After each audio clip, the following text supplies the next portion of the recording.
To overcome these resistances, there are certain practices the organization can follow. One way is to provide training and education. Especially if there are new technologies, skills, or practices, providing the proper training for these will reduce the fear that employees cannot keep up with or learn what will be expected of them for the change. Providing resources is a vital tool in overcoming resistance. Brown, in Experiential Approach to Organizational Development, lists resources as funds, staff, equipment, and materials to carry out projects. Without these, organizational members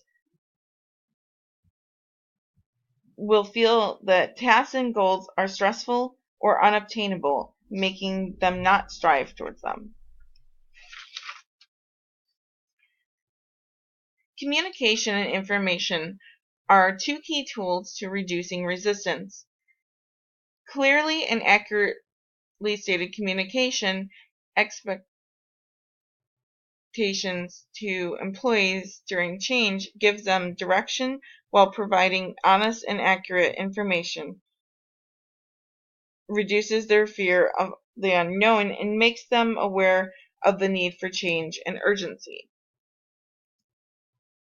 Involving employees makes them feel like a part of the process and gives them a forum to voice opinions, concerns, and questions. Especially during a merger, creating a committee for the employees to voice their concerns would be beneficial.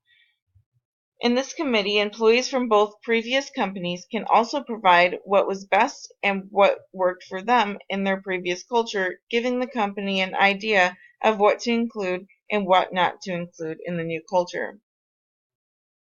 Having the proper leadership that can be trusted motivates employees to buy into the change.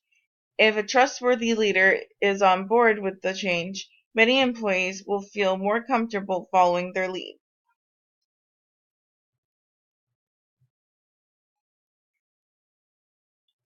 Employee empowerment reduces the autonomy in an employee's job and gives them the ability to be accountable for their own actions. It motivates employees by giving them a level of ownership with their work and responsibility in what they do.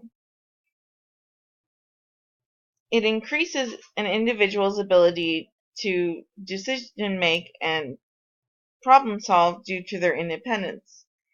This can unleash someone's full potential and reveal special skills and abilities.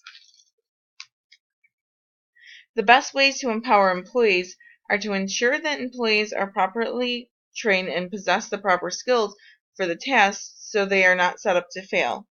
Employees should also understand what is being delegated to them and why, so the empowerment is effective.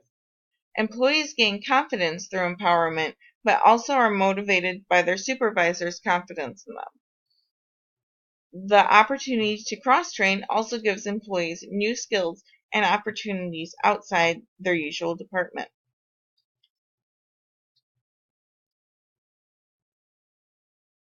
Workplace stress can especially occur during change.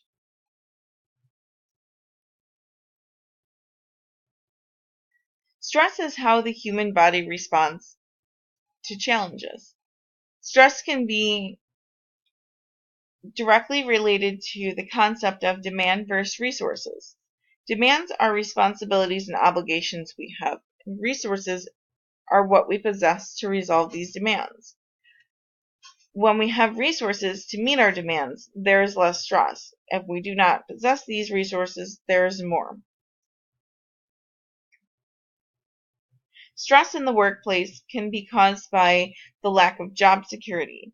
This comes from not knowing if the job will still be there, or even from a risk of job loss.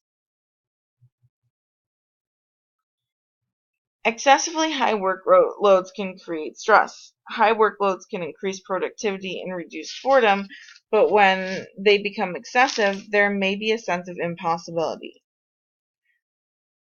For some, having little to no responsibility reduces motivation and increases boredom, and creates stress from the lack of fulfillment.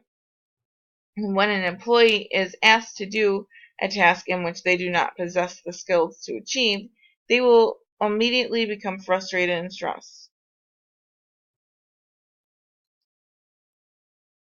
The body experiences high blood pressure, heart rate, headaches,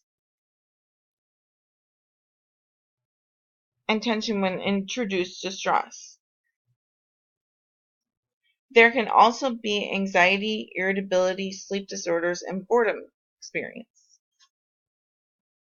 An employee may have reduced productivity, increased absenteeism, job burnout, or leave the job altogether because of stress.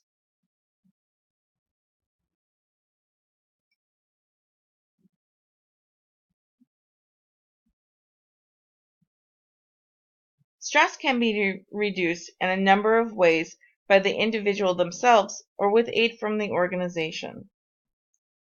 There are some physical things that can be done to help reduce stress or reduce the effects of stress. Exercising in general can release endorphins and blow off steam.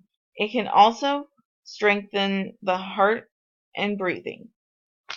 Learning relaxation techniques like yoga and meditation can be useful to anyone for many situations and increases one's ability to handle stress and overcome it. The organization can also provide wellness programs to keep employees engaged in healthy lifestyles through fitness and nutrition. Memberships to organizations like the YMCA or local recreation centers can be a cost-effective option to this. Organizations can also reduce stress through job practices. One way is to make sure that a person's knowledge, skills, and abilities fit the job demands they have. If an employee lacks certain skills or there are new additions to the job demands, training should be provided. Without these, an individual will become stressed and frustrated with the inability to complete tasks, or if they can complete them, the time and effort that needs to be put in them is increased. Making sure any goals being asked should adhere to the SMART goal standard also reduces stress. These goals refer to being specific, measurable, attainable, relevant, and time-bound. This ensures that the goals are possible, understood, and can be evaluated with a clear meets or does not standard. Clear and concise communication also is vital to make sure that there is no miscommunication or misunderstanding that leads to dysfunctional conflict and unproductivity. Confusion can be frustrating and a very considerable place of stress. Being direct, simple, and succinct will reduce confusion and lead to more efficiency. Empowerment has been mentioned as giving employees more responsibility. This may seem like a stressor to some, and to some it may be, but in general, employees feel motivated and gratified to be entrusted with accountability. Through empowerment, the stress of harsh centralized micromanagement is reduced, and people feel more comfortable to do things the way they believe it is best. Boredom can also be stressful, and the extra boost of duty will give workers the motivation they need.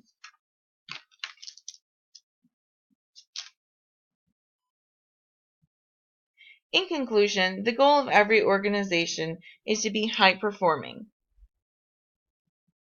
Teams are important to productivity and effectiveness of the organization, and there are almost always some sort of team setting, whether it be a department, project, group, or even a committee. Working to make them high-performing benefits their group and individual abilities to problem solve and decision make. Their ability to cooperate and work together amicably and communicate in a clear, effective manner, and their trust towards others in the organization and commitment toward the organization because of their motivation to succeed and empowerment. Conflict may seem like a bad thing, but not always. A main concept of a team being high-performing is their ability to produce functional outcome conflict. With this conflict, members of the team can disagree in a way that creates debate and conversation, leading to better decision-making and innovation. A primary goal of the organization should also be to strive for System 4 standards. System 4 is a concept created with a number scale that rates organizations on how they are run.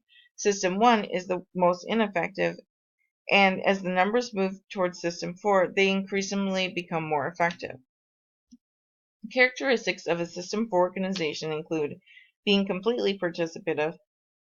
The system makes employees a vital part of the organization and is completely opposite of authoritative. System 4 also has fully open communication. Employees are able and encouraged to give suggestions, concerns, and questions. They are a functioning part of the company. This system also encourages positive interactions. Leaders and managers do more than supervise the staff. They motivate, support, and develop genuine positive relationships. Innovation is also encouraged and supported. Human capital is developed and empowered. Rewards are also prominent, relevant, and public. Praise is a primary concept. Basically, System 4 creates high performance through elimination of bureaucracy and completely open communication and participation alongside full support from the organization. With the System 4 concept, the company will be able to attract human capital, have accountability, and motivated employees, and be overall empowered. With the recommendations given to the newly merged Ameritech and CASME companies, there can be a change of culture, boost in morale, and reduce stress, while all on a clear path to high performance. Thank you.